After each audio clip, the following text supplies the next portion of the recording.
Hi everyone, I'm on my way to Pacific Radiology where we're going to CT scan this rock. We can see what fossils inside.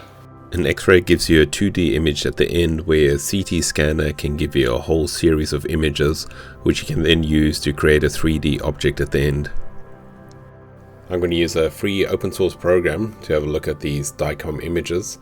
Here I've got the application open, I've got the files loaded already.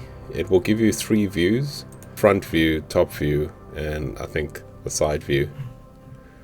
Let's have a look at the top view. So we're looking down on top of the concretion, and as I scroll through it, we should be able to see something start to appear. You see there's something coming through here in the middle of the screen.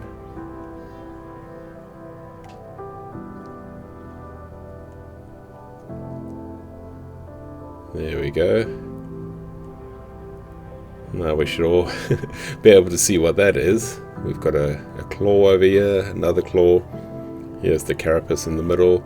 We've got a few legs going off on the right hand side and a few more legs on the left hand side. And we can actually see there's a hollow spot in the leg over there. So when I prep it, I'm going to have to take real good care over there. What I'll probably do is I'll fill in that hole with some CA glue, some super glue, and that will strengthen it so I can prep it. So let's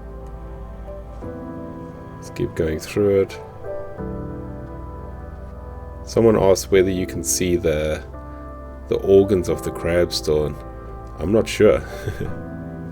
I don't know if they will fossilize, but you can see this leg over here. It's got another hole in it, or a hollow point.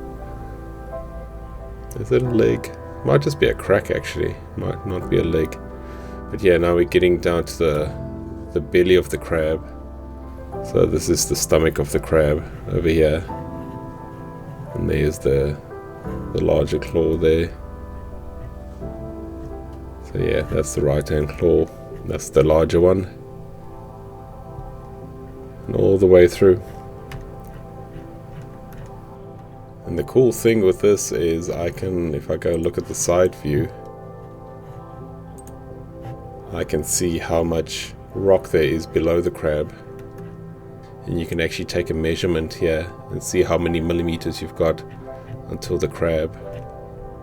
Those image slices from the CT scan have now been turned into a 3D model by a process called segmentation, basically where you tell the computer what is rock and what is not rock, so it can create this 3D model for us.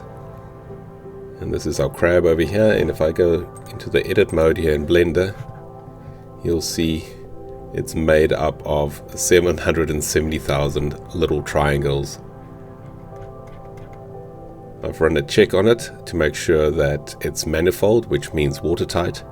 Otherwise the 3D printer is going to have trouble printing it. And you can see these zeros are good, there's no problems. If it had a 2 or 3 over there, I would have to go and just repair that quickly. But this one's come out quite well. I'm going to export it now as an STL, so I can go put it into my slicer and get it ready for the 3D printer. And here's that STL model into Cura, which is a slicer for the 3D printer. Basically what it's going to do is it's going to turn this STL model into G-code, which is something that the 3D printer can understand, which is basically XY coordinates. Okay, I'm going to put it down to standard quality. This is not a very high resolution model.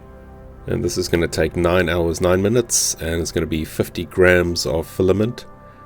That's a 20th of a kilogram, and a kilogram is $30, so what's that, $1.50 to print this model?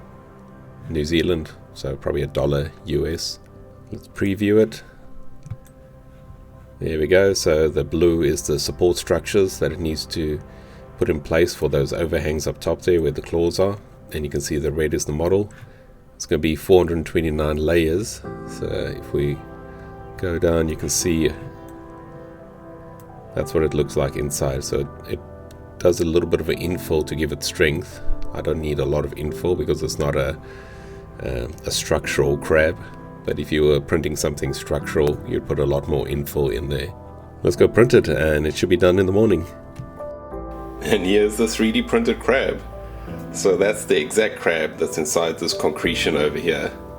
And if I line up the legs, so there's 4 sticking out there, if I line them up, that side, onto that side. Yeah, so I've got 3 legs sticking out this side and 4 on the other side, so yeah, that's it lined up over there. So for once I don't have to guess which side is the top of the crab, because about half the time I prep the bottom or I start on the wrong side, because you can't really tell. It's so symmetrical. You can try and look at the shape of the legs, but yeah, about half the time I'm starting on the bottom of the crab if I want to prep the top. Thanks so much for watching, everyone. I hope you enjoyed seeing inside this concretion over here, having a look at the fossil before we remove the rock. Stay safe and I'll see you on the next hunt.